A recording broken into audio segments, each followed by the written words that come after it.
In this video, we are going to discuss hydrate formation, specifically talking about the conceptuality regarding hydrate formation, and then also looking at the mechanisms by which we generate the hydrate under acidic and basic conditions.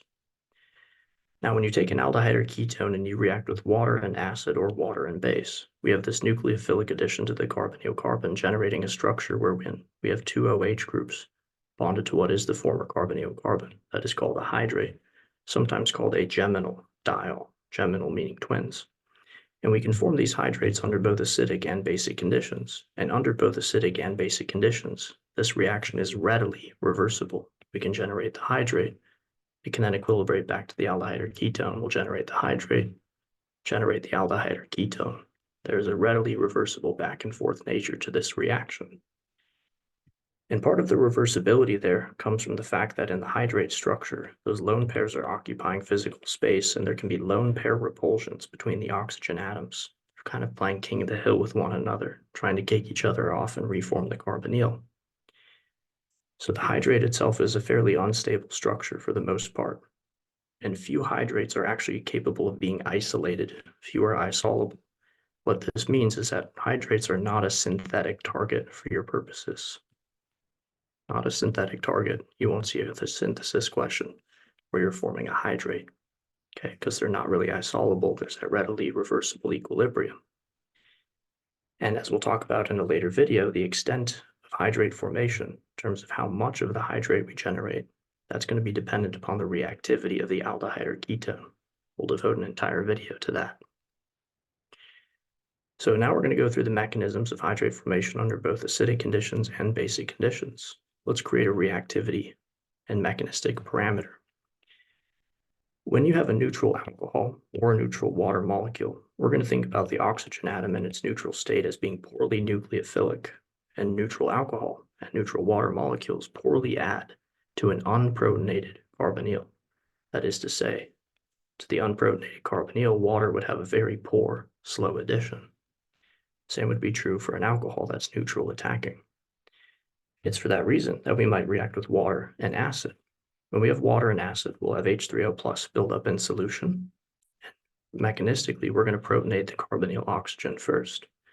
When we protonate that oxygen, charging it positively, we now have a more electrophilic carbonyl carbon. That is to say, there was a certain degree of partial positivity on the carbonyl carbon to begin with. But now that the oxygen is charged positive, that partial positivity at the carbonyl carbon is even greater. You can almost think about protonating the carbonyl oxygen as like activating the structure. We have activated the structure. That oxygen is now more withdrawing from the carbon than it was when neutral. And now we have our window of opportunity for a poorly nucleophilic water molecule to attack and bond. After we protonate, water will attack and bond.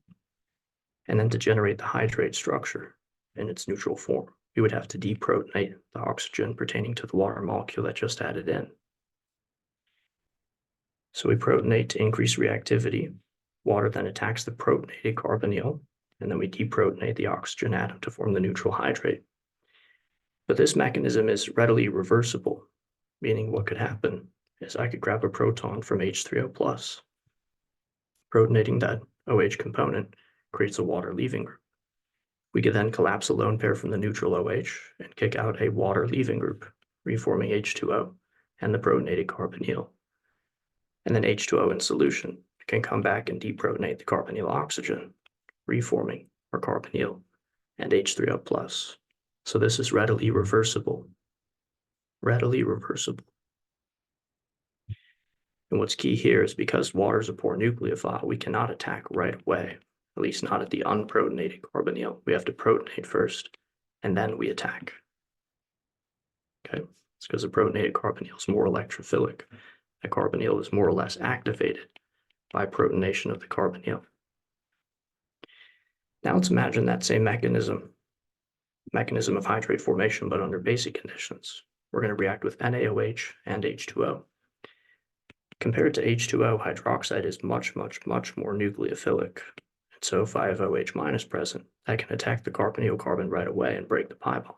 We generate this charged O minus tetrahedral structure. And to get to the neutral hydrate, we would simply protonate the oxygen atom, making that neutral nucleophilic attack. Then we protonate the O-. And that's readily reversible. What could happen is OH- in solution can deprotonate the oxygen, charging it negatively, and then that O- can collapse and kick out a hydroxide ion leaving group, reforming the carbonyl and OH-. Okay. So hydrates, they can form under both acidic and basic conditions. Under acidic conditions, we first have to protonate the carbonyl. Then H2O attacks and bonds. And then we deprotonate the oxygen atom pertaining to the water molecule that just added in. Under basic conditions, OH- attacks right away at the carbonyl carbon. OH- is a good nucleophile. And then we protonate the O- to form the neutral hydrate. All right, in the next video, we'll go into more about hydrate structure and equilibrium. For now, this has been a video on hydrate formation, mechanisms under both acidic and basic conditions.